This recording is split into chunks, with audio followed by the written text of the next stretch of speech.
rum explorers, I'm Nia, I'm a rum enthusiast, and it is rum time. So today we're actually doing quite a special review in preparation of the Rum Renaissance Festival coming to Coral Gables, Florida. I will be attending Saturday's classes. Those classes are going to be quite interesting, so I wanted to revisit a couple things from last year's festival. If you did not see that vlog, please go ahead and check it out. I'll put a card up above. So first things first, I'm gonna revisit a rum that I tried there, and I'm officially gonna open the bottle that I was gifted by Wild Cat Distilling. So thank you so much, Wild Cat, for giving me this bottle. This is called a sweet crude rum. They call it a French style rum because it is from Louisiana, Lafayette, which is gonna be very interesting, since in our last review we did do a little bit of a controversial rum because a lot of people don't consider cachaça a rum or even a rum agricole. This is going to be the same scenario. I consider this almost like as similar as a rum agricole without the specific designations because it is made here in the US, but this one is made from sugarcane juice, distilled, and then that's it. So let's go through the review first, and then I'll talk about what mistakes you shouldn't make at rum festivals.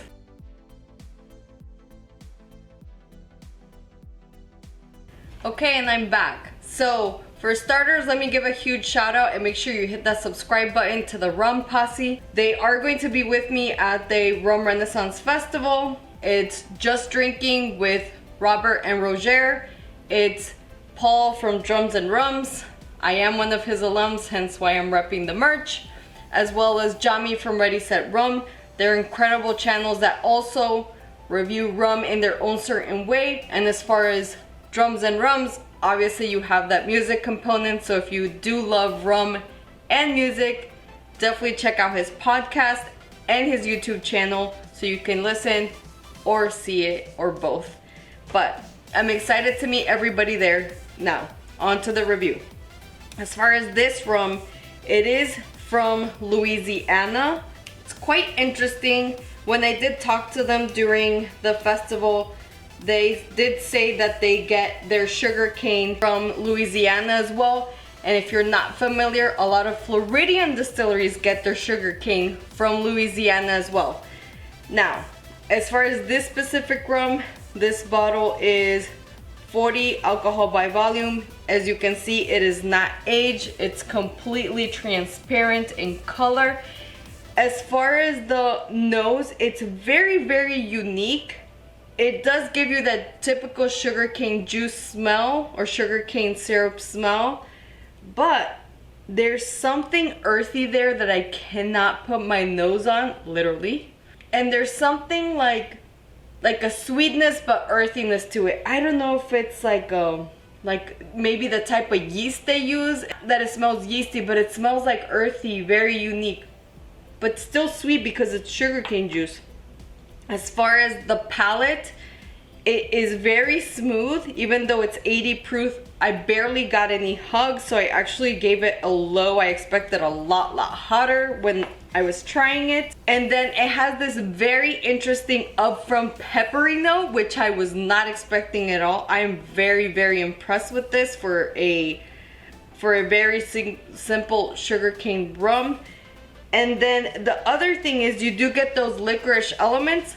I did bring back the rum aroma training kit for this review.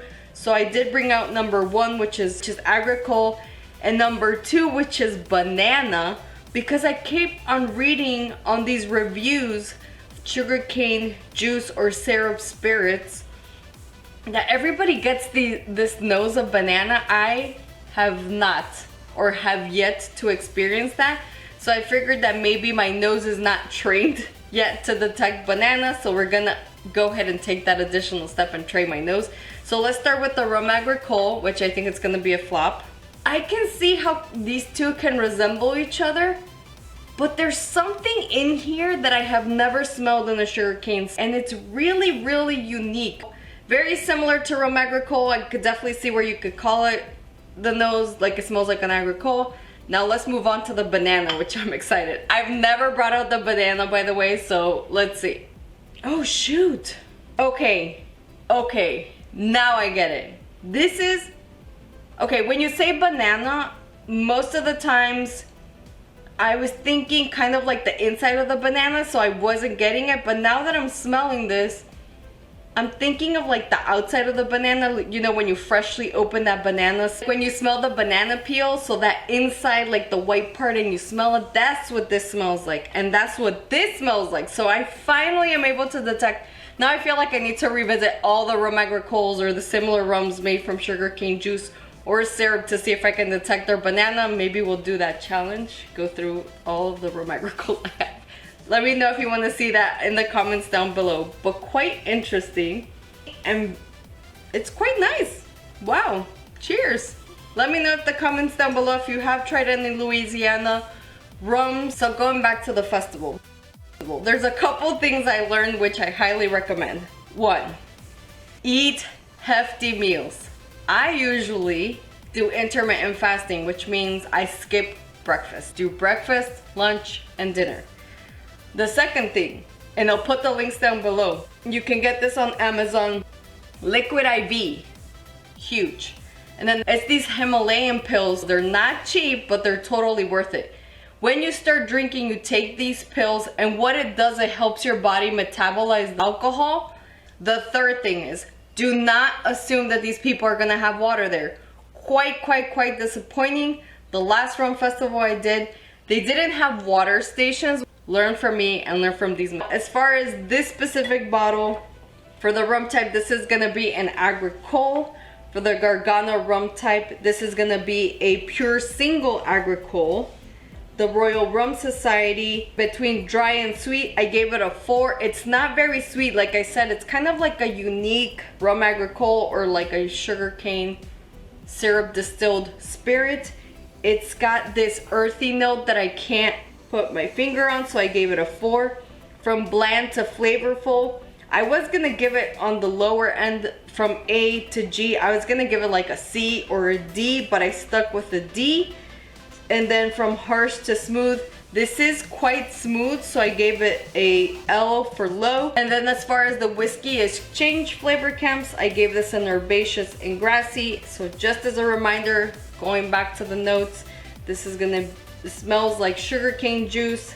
I'm getting some peppery notes on the palate, some licorice, and then this very unique earthy note. So that's it for today. Thank you so much for watching. If you've not hit that subscribe button, make sure you do so I can welcome you on board. And subscribe. We have a huge ton of content coming through. Hit that little bell button so you can be notified. We are heading to the Star Wars Hotel, so if you like Star Wars or Disney, I will be having some vlogs on my channel coming up. And then obviously more rare rums. Cheers. I look forward to the next rum.